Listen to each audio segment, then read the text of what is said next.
guys, DJ Limitless here. And I'm Andrew. And today we're going to be talking about the pay-to-play business model that's often used in nightclubs and by promoters. And we're going to talk about our personal stories with it. And hopefully you guys can learn a bit from it. So before we get deeper into the video telling us about our personal stories, let me just get started by explaining what is pay-to-play and what is the pay-to-play model in nightclubs.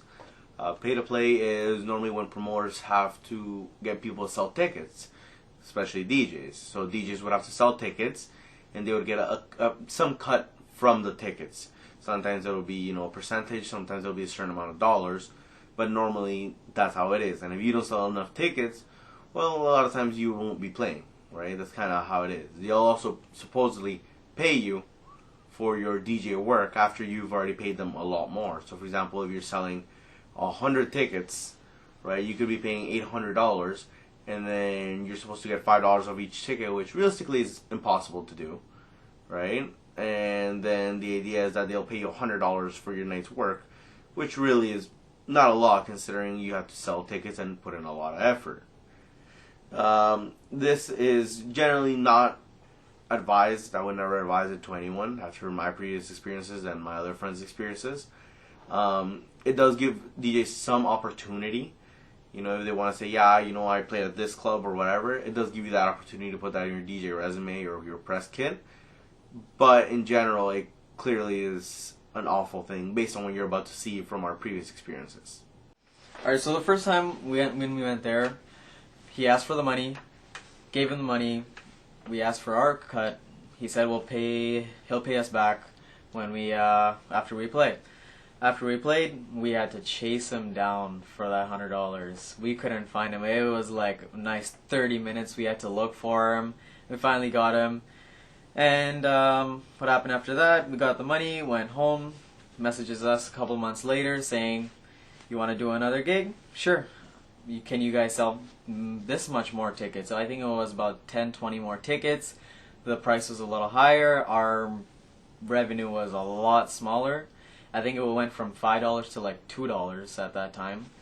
So yeah, selling $25 a ticket, which is really hard when their website has their tickets up for $20. So it kind of fucks us over. At the same time, trying to sell these tickets to high school kids who are looking at it like, rather get it off of these two guys or get it off of a big website that's reputable, right?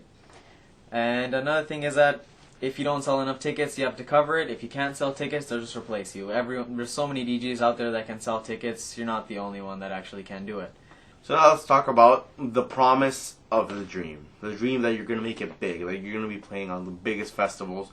That you're going to be doing the biggest nightclubs available. That you're going to be the shit that everyone wants. Every single time, normally they'll try to step you up to a little bit better club. Or they try to do a different venue with you. They make it seem like each venue is more prestigious than the last, when in reality, it doesn't fucking matter.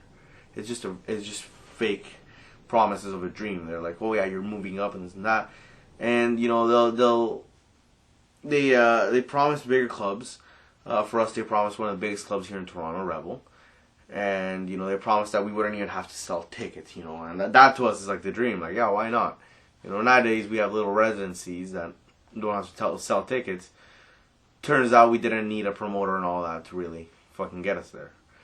But they'll promise you all these things that you're going to be playing, in the biggest clubs, in the biggest festivals. I have a friend who's a DJ who told him, we're going to be able to get you into Ever After. And last time I checked, he was not on there. And he never made it on there. And matter of fact, if I'm correct, he was getting scouted for the Base nightclub in Toronto, and not through the person that was the promoter that promised him all that, but through someone else. Clearly, these people promise you all this because they act like a much more bigger pull than they really do. And at the end of the day, what they do, it doesn't really matter, because they're not going to be able to get you into the biggest festivals and nightclubs. Even if they host a night, most of the times they won't do that. Why? Because if you don't have the fan base to follow, then what's the point? So another point is deception of progress. Now, we did a rave last Christmas, or actually 2018 of Christmas. 2018? 2018 of Christmas, near Christmas, sorry. was a rave that was supposed to have over 2,000 people coming, and on the attendance list on Facebook it was over 10,000 people, which is really odd for a small venue like that, but I believed it. Didn't seem like that hard of a thing to do, right? But no, when you went there was about less than 400 people. All the DJs were pretty upset that they had to pay to play, and they spent over $300 just to make $100 an hour and to play in front of like 300 people. Also, a lot of the performances weren't DJs either. They had a rock band playing there, which was really fucking odd. But you know what? The people that went there, they enjoyed it more than the actual rave, surprisingly. But another thing is that the illusion of being big. They let you hang out with these big DJs, and realistically, these DJs don't give a fuck. They're trying to get paid and go home. They're not going to listen to your music. They don't really care. You're just an opening act, a small DJ. Maybe you might make it, maybe you might not. It's to them, who gives a fuck. Alright, I hope you guys enjoyed the video. Like and subscribe for more. If you guys want, you guys can look to the left and we have more videos, and subscribe and like down below. Take it easy, guys.